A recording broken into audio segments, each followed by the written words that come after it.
Okay, welcome to introduction video on how to set up Python environment. This video is about setting up Python environment on Windows operating system, so specifically Windows 10 desktop.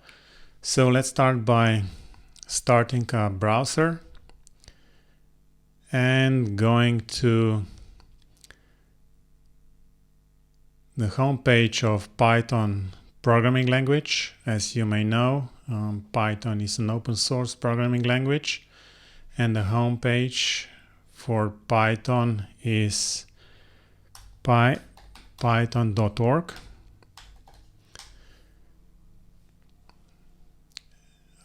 This is probably the site that you will visit often in regards to downloading different stuff, to getting the latest and greatest information on Python developments, as well as for the documentation that Python is famous for.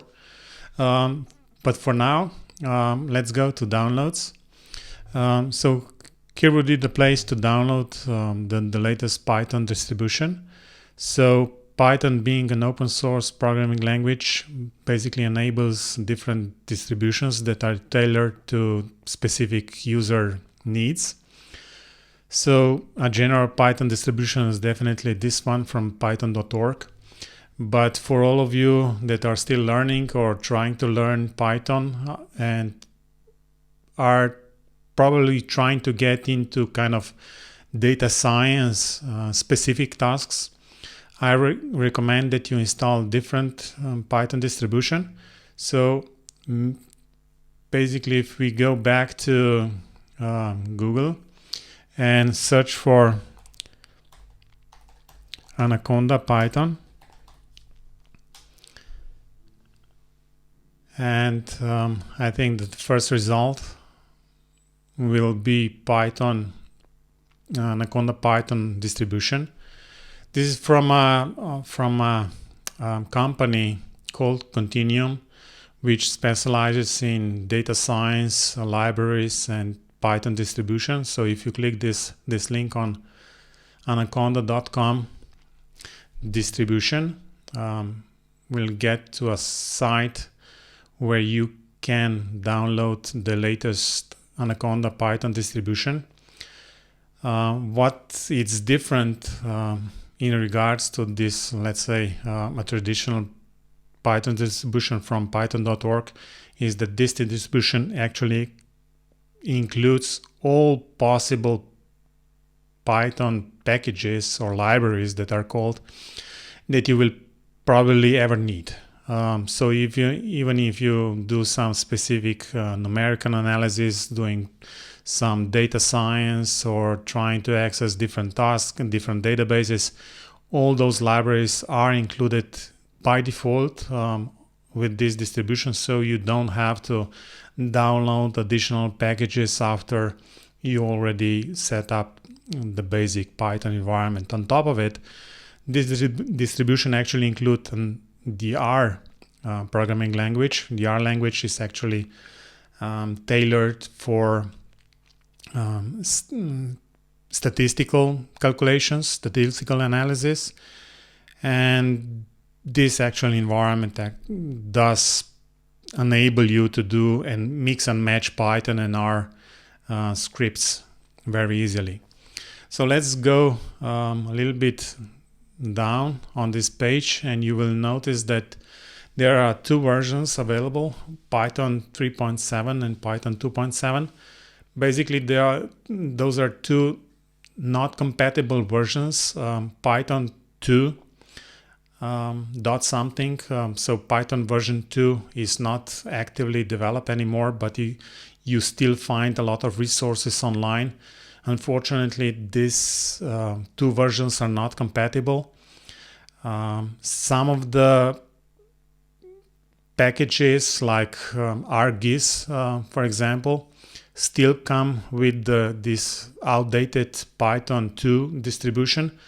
But for us here, kind of getting into general Python developments and then geared toward specific uses in data science, BIM, and so on, will use Python 3 version. This one is Python 3.7. So let's start the download, and you will get the download on the download section in Windows. So it does take a couple of minutes, depending, of course, on the network bandwidth that you have. But let's go to the downloads folder, where this file will be available for us.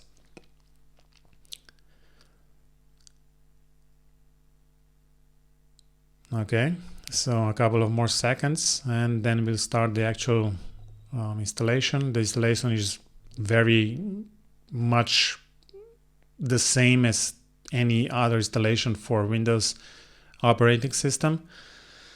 So okay, so we have a file now.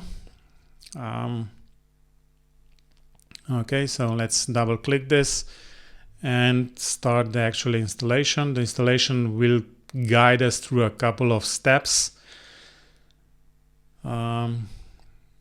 Okay, the first one doesn't really, let's go to the next screen.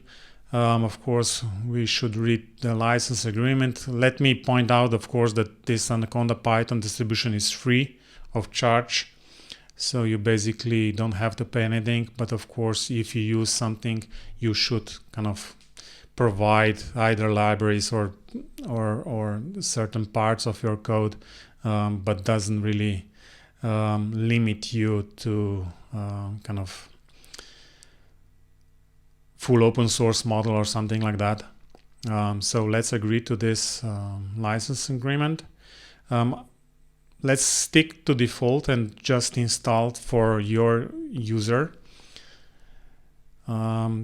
The path to this folder is, in my case, users Amdalen's Anaconda 3.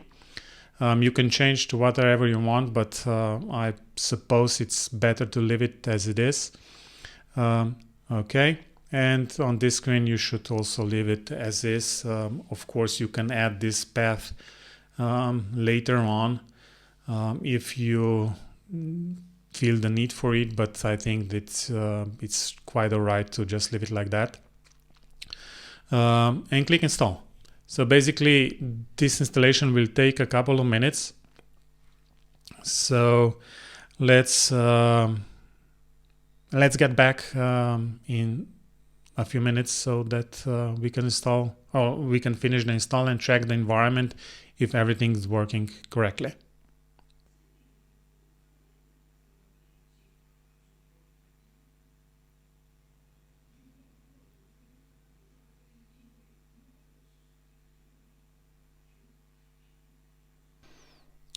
Okay, so finally, the installation is complete. Click next. Next again. We don't want to learn about Anaconda Cloud right now, and we'll learn by ourselves how to start Anaconda. So let's just finish the installation. Okay, so what we actually have now is a Python programming language installed with all the libraries, and if you go to the start menu, you should see a new folder there, Anaconda 3, and a couple of programs available for us. So let's start Anaconda prompt, which is very basic command line interface, generally available in Windows. This one is a little bit different, as actually enables one to use Python or Anaconda in this case. So all these libraries and all these programs are available from the command line. And let's start one which is called IPython. So this IPython is a program. It's actually interactive Python. So if you start by IPython, just typing IPython, you get an interactive Python shell similar to, for example, MATLAB or something like that, where you can execute Python commands line by line. So as soon as you write something, press enter and you immediately see the results. So basically a very nice environment for designing or developing different algorithms and in general trying different things. So let's just type a couple of lines. So for example, r equals 10. We just give this variable named r a value of 10. We can print this number by just typing r and pressing enter, or we can use print command from Python, which we'll learn about at some other point, and basically get the same result again. We can also use this environment to learn something about different variables and different functions. So if we write r question mark, pressing enter, we can learn that this is actually an integer, type of integer, a string form is 10, and a little bit about this integer type of numerical numbers or numerical data in Python. So we actually have a working Python environment, and we, in the next step, need to decide how to write Python programs. So follow this video series to the next one, where we learn and actually install a Python editor, a general purpose text editor that is very nice and very much tailored towards programming. So see you in the next one.